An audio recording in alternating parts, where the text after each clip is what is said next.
శ్రీ మహాగణాధిపతయే నమః.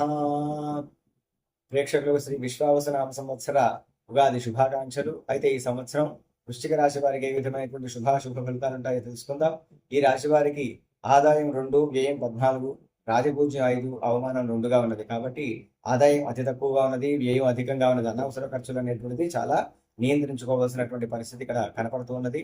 అయితే ఈ రాశిలో విశాఖ నక్షత్రం, అనురాధ నక్షత్రం, జ్యేష్ఠ నక్షత్రం అనేటువంటి 3 నక్షత్రాలు ఉంటాయి. ఈ విశాఖ నక్షత్రం వారికి ఆరోగ్య సంబంధమైనటువంటి విషయాల్లో చాలా ఇబ్బందులు వచ్చేటువంటి అవకాశం ఉంటుంది. ప్రథమమైనటువంటి 8 ఈ యొక్క 12 నెలల కాలంలో 8 నెలల కాలం ప్రారంభంలో వచ్చేటువంటి 8 నెలల కాలంలో అనారోగ్య సమస్యలు అనేటువంటివి అధికమయ్యేటువంటి అవకాశం ఉంటుంది. కాబట్టి ఈ విషయమై విశాఖ నక్షత్రం వారు చాలా జాగ్రత్తలు తీసుకోవాల్సినటువంటి అవసరం ఉంటుంది. 8 నెలల తర్వాత మిగిలినటువంటి 4 నెలలు కొంతవరకు సమంగా అంటే ఒక మోస్తరుగా ఉండేటువంటి శుభ ఫలితాలు ఈ యొక్క నక్షత్రం వారికి, విశాఖ నక్షత్రం వారికి కలుగుతాయి. అనురాధ నక్షత్రం వారికి ఈ యొక్క 12 నెలలు కూడాను ఉన్నతమైనటువంటి మధ్యమం కన్నా కూడా ఉన్నతమైనటువంటి ఫలితాలు, శుభ ఫలితాలే కలుగుతూ ఉన్నాయి. జ్యేష్ఠ నక్షత్రం వారికి ప్రథమంలో సామాన్య ఫలితములు, తర్వాత ద్వితీయ తృతీయార్థంలో శుభమైనటువంటి యొక్క ఫలితములు ఈ రాశి వారికి గోచరిస్తూ ఉన్నాయి. అయితే శ్రీ విశ్వావసనామ సంవత్సరంలో ఈ యొక్క వృశ్చిక రాశి వారికి యొక్క ఆర్థిక పరిస్థితిని కనుక పరిశీలిస్తే మార్చి 29 తర్వాత వీరి ఆర్థిక పరిస్థితి అనేటువంటిది కొంతవరకు మెరుగుపడుతుంది. ఆదాయం కూడా పెరగడం ప్రారంభమవుతుంది. ఆర్థిక విషయాల్లో ఎవరిని కూడా గుడ్డిగా నమ్మకపోవడం అనేటువంటిది చాలా మంచిది. వీరికి వృధా ఖర్చులు బాగా పెరిగే అవకాశం ఉంది. కాబట్టి ఖర్చుల విషయంలో నియంత్రణ పాటించుకోండి, మంచి జరుగుతుంది. మంచి వ్యాపారాలు, షేర్లు, స్పెక్యులేషన్లో పెట్టుబడులు పెట్టడం వల్ల అత్యధిక ఆర్థిక లాభాలు కూడా పొందేటువంటి అవకాశం కనిపిస్తూ ఉన్నది.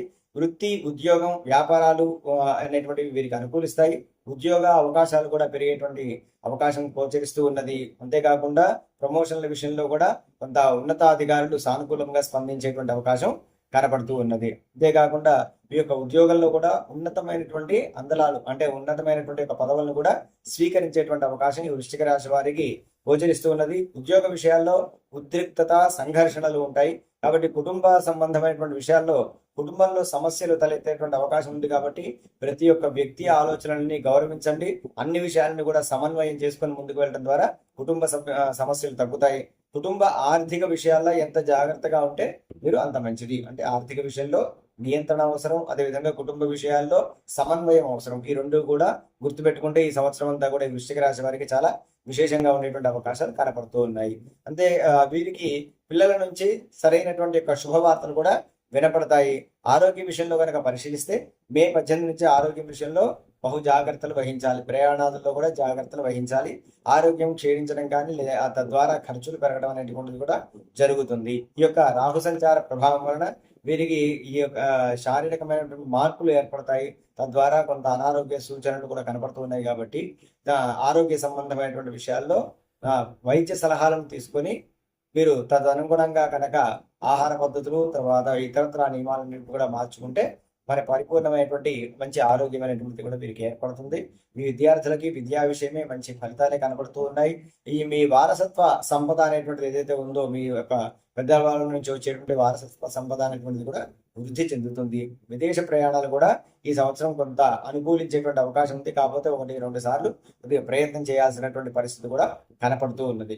చేసుకోవాల్సినటువంటి పరిహారాలు ఏంటంటే మీరు నిత్యం హనుమాన్ చాలీసా అనేటువంటిది చదువుకోవడం చాలా మంచిది. శ్రీ లక్ష్మీ నరసింహస్వామి వారి యొక్క శ్రీ లక్ష్మీ నరసింహ కరావలంబ స్తోత్రము అనేటువంటిది నిత్య పారాయణలో పెట్టుకోవడం ద్వారా సమస్త కష్టములన్నీ కూడా పోయి శుభవంతమైనటువంటి ఫలితములు మీకు దక్కుతాయి. కాబట్టి ఈ విధమైనటువంటి జాగ్రత్తలు తీసుకొని మీరు శుభ ఫలితాలను పొందాలని ఆశిస్తూ నమస్కారం.